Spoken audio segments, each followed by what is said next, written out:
Estou vendo aqui o Saulo Guimarães, Jurema, ele assina uma reportagem no nosso site que informa que o Ministério Público Federal pediu explicações ao governador Cláudio Castro depois dessa operação aí no Rio de Janeiro que resultou com mais de 60 mortes. O promotor quer saber de que forma o direito à segurança pública foi promovido. Nesse documento, Júlio José Araújo Júnior também questiona o governador sobre as finalidades da operação e custos envolvidos. Ele escreve no documento: comprovação da inexistência de outro meio menos gravoso de atingir a mesma finalidade. É a pergunta que faz. Por fim, o promotor também pergunta se Castro, para ele, se foram cumpridas as determinações do Supremo em relação a operações policiais em favelas. O uso de câmeras corporais e a presença de ambulâncias estão dentro dessas determinações, né? O MPF se movimentando, Jurema. E veja, Diego, o MPF está de parabéns por cumprir o seu dever, o promotor Júlio está de parabéns, porque a gente não espera menos de um agente público nessa posição. Mas eu estou falando do dever e do silêncio ensurdecedor do Ministério Público do Rio de Janeiro, que tem o dever de acompanhar a atividade policial aqui na cidade, acompanhar, se antecipar a qualquer violação e impedir que elas aconteçam. Tudo que a gente sabe é que o governador disse que o Ministério Público do Rio de Janeiro, do Estado do Rio de Janeiro, que tem relação direta de responsabilidade e controle das polícias do Rio de Janeiro, o governador diz que o Ministério Público do Rio de Janeiro estava informado e implicitamente diz que autorizou.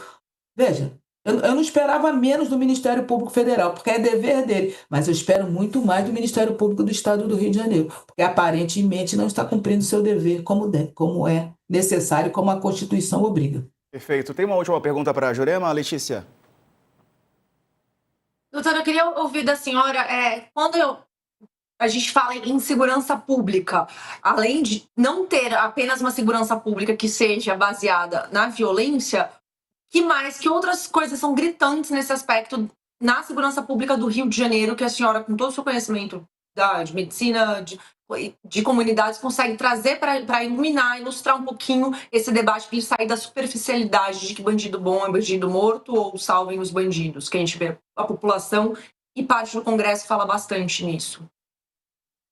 Mas há um descompasso entre quem fala isso e a realidade, né? A experiência cotidiana de quem vive, principalmente nas favelas e periferias do Rio de Janeiro, mas também nos bairros, nos últimos anos, é de ameaça, né? Mais do que insegurança pública, viu? De alto risco, de viver sem liberdade, não é?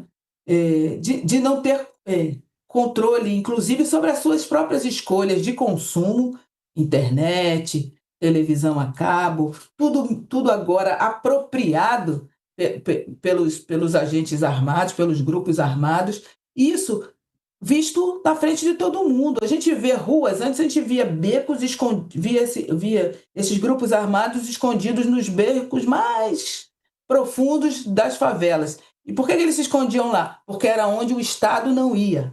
Não é que a favela queria eles lá, é porque lá eles sabiam que o Estado não ia. Agora a gente vê esses grupos armados ocupando inteiramente as comunidades e os bairros da cidade, fazendo inclusive barricadas, né? A imagem que vocês estão mostrando mostra uma barricada bem ali. A barricada foi feita à luz do dia, foi feita na frente de todo mundo, ela está lá na frente de todo mundo. E só pode. O sujeito armado só vai lá colocar uma barricada, porque o outro agente, a polícia, por exemplo, né, o agente do Estado, primeiro que não estava lá, e segundo que não fez nada para coibir. Não fez nada para coibir. A gente tem visto lá em São Paulo, né, finalmente, a movimentação para quebrar o braço econômico dos grupos armados. Aqui no Rio de Janeiro, esses grupos armados que estão agindo aí conseguiram comprar armamentos de ponta. Conseguiram importar para dentro das comunidades armamentos de ponta. Isso só é possível com a omissão ou a leniência de agentes públicos.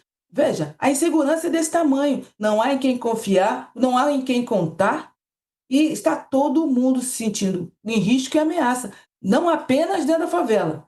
Não apenas dentro da favela. É claro que o Estado está obrigado a entrar na favela, porque quem mora na favela é trabalhador como eu e como você.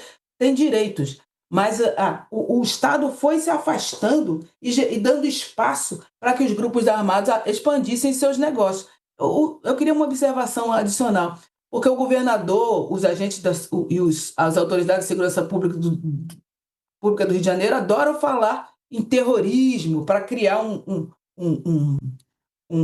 clima de usar outras ferramentas, muitas vezes ao arrepio dos direitos humanos.